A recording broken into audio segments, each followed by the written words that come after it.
Eagle 24 garkuwar al'umma.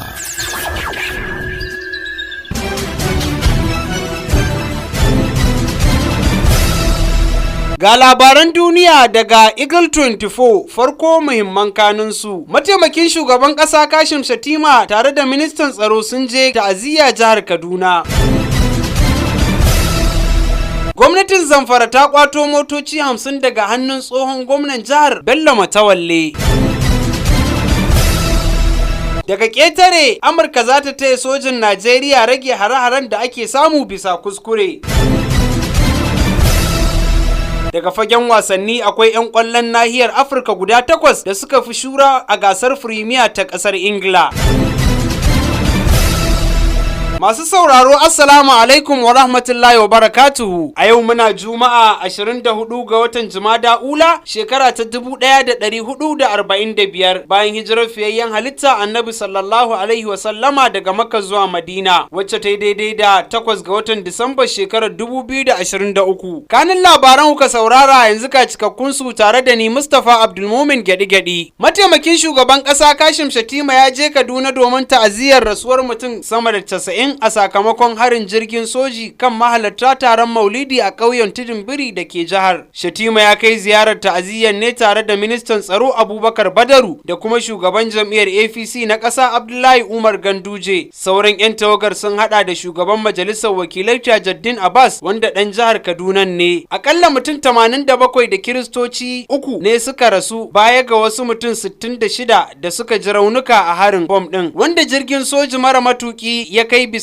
kuskure. Tsautsayin wanda ya auku a yayin taron bikin maulidi a wata makarantar islamiyya da aka shirya wanda kuma ya samu baki daga wasu ƙauyuka makwabta. Harin wanda rundunar sojin ƙasa ta Najeriya ta ba da haƙuri a kai ta ce tsautsayi ne ya auku a lokacin tana kan fafutukar yadda za ta yaƙi da 'yan ta'adda da suka addabi yankin arewa maso yammacin Najeriya. Wannan harin shine irinsa na 16 kuma mafi muni da jirgin saman sojin Najeriya suka yi kuskuren kaiwa fararen hula daga shekarar 2024 zuwa yanzu. Gwamnatin jihar Zamfara ta kwato motoci 50 daga hannun tsohon gwamna Matawalle. Gwamnatin ta ce ta kwato motoci kusan 50 da ake zargin tsohon gwamnan jihar Bello Matawalle ya yi awon gaba da su. Sani Sambo mai magana da yawun gwamnan jihar Zamfara Dauda Lawal shine ya tabbatar da hakan ga manema labarai a ranar Alhamis. A cewar rahoton ya bi tsarin da ya dace domin kwato motocin daga gidajen Gusau da Muradin na tsohon gwamnan wanda a baya musanta cewa ya mallaki wata kadara a gwamnatinsa. Samba ya bayyana cewa gwamnatin da gwamna Dauda Lawal ke jagoranta tana yin duk mai yiwuwa don ganin an kawo ci gaba da ake sa ran samu a jihar da fafutukar magance cin hanci da rashawa a jihar. Kuna sauraron labaran ne kai tsaye daga sashin labarai da al'amuran yau da kullum na gidan talabijin da rediyo na Eagle. Za ku iya bibiyar mu a shafukanmu na sada zumunta kamar su Instagram Eagle 24 TV, Twitter Eagle 24 TV, TikTok Eagle 24 NG da kuma YouTube Eagle 24 sai kuma Facebook Eagle 24 ku dakace mu. Eagle 24 garkuwar al'umma.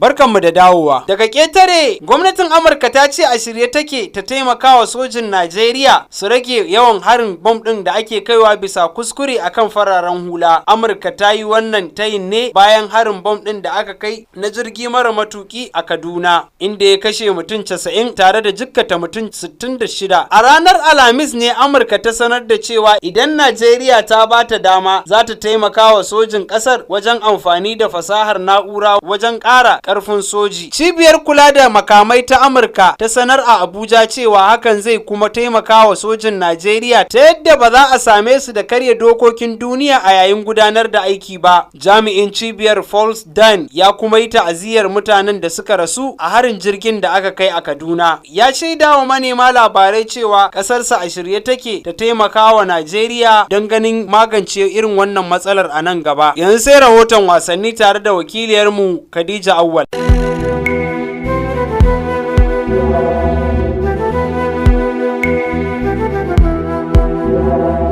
A akwai 'yan kwallon nahiyar Afirka 8 da suka fi shura a gasar Firimiya ta Ingila. Daga cikin 'yan wasan akwai Mohamed Salah, ya kasance na farko bayan ya zura kwallaye 137 a wasanni 218 ga kungiyar Liverpool a gasar. Didier Drogba ya kware wurin zura kwallaye ta sama, wanda ya kasance dan wasan gaba da aka fi tsoro a lokacin sa na tsawon shekaru. Dan kasar Ivory Coast ya zura kwallaye 164 a kungiyar kwallon kafa ta Chelsea. Yaya Toure, wanda shi ma dan kasar Ivory Coast ne, ya fara shura a kungiyar Barcelona inda ya ci gasar La Liga biyu da gasar zakarun Turai 2007. Dan kasar Ivory Coast ya zura kwallaye 164 a kungiyar kwallon kafa ta Chelsea. Dan wasan tsakiyar ya dawo kungiyar Manchester City inda ya buga wasanni 230. Kolo Toure ya ci gasar Premier har sau biyu a kungiyoyin Arsenal da Manchester City, wanda ake ganin na daga cikin hazikan 'yan wasan baya a gasar. Sauran su ne Sadio Mane, Riyad Mahrez, Michael Essien da kuma Pierre-Emerick Aubameyang. Karshen rahoton kenan. Khadija Awal daga fagen wasanni.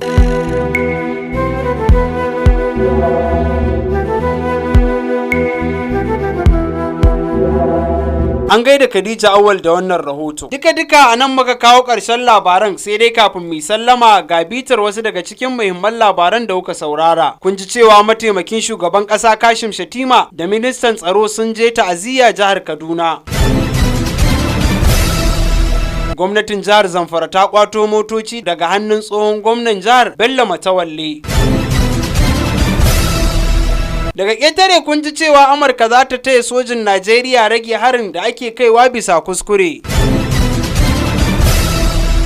A madadin sashin labarai da al'amarin yau da kullum na gidan talabijin da rediyo na Eagle, sai wanda ya tattara labaran Umar Isaac Umar Sharaɗa, dukkaninmu bisa jagorancin Malam Labaran Isa Sharaɗa, sai ni da na karanto Mustapha Abdulmumin Gyaɗi-Gyaɗi nake cewa ku ci gaba da kasancewa da Eagle 24 TV and Radio, garkuwar al'umma.